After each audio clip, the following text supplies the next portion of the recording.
Hey guys, this is Dr. Hub. In case you haven't subscribed, please do subscribe for updates. Now we look at the serological test, which are used in case of the microbiology. To begin with, first is the precipitation test. The precipitation test, it includes the Ascoli's thermoprecipitant test. Ascoli thermoprecipitant test, this involves the anthrax. This involves anthrax, and next is the streptococci grouping. So streptococci grouping will be by the Lancefield technique. And the VDRL test is for the syphilis. It is a slide flocculation test. Then comes the Kahn test. The Kahn test for syphilis, that is a tube flocculation test.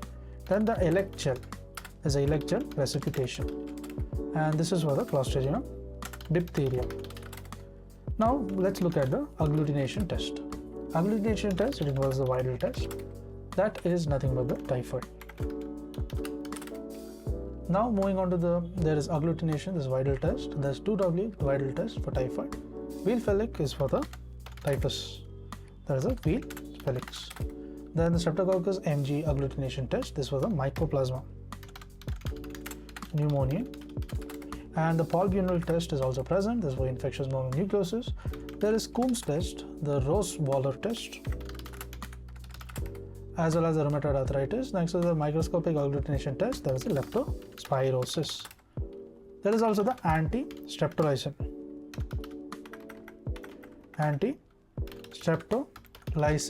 test. So anti-streptolysin test is nothing but for leptospirosis, and anti-streptolysin O test.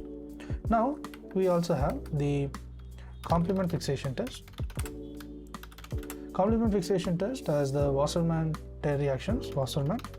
reaction, that is for syphilis, and the Treponema pallidum immunization test.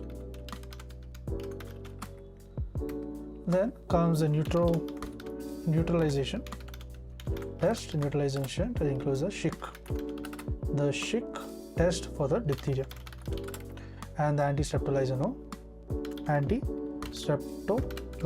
O test, and the Nagler's reaction. So there is something known as a Nagler's reaction, that is for the Clostridium perfringens.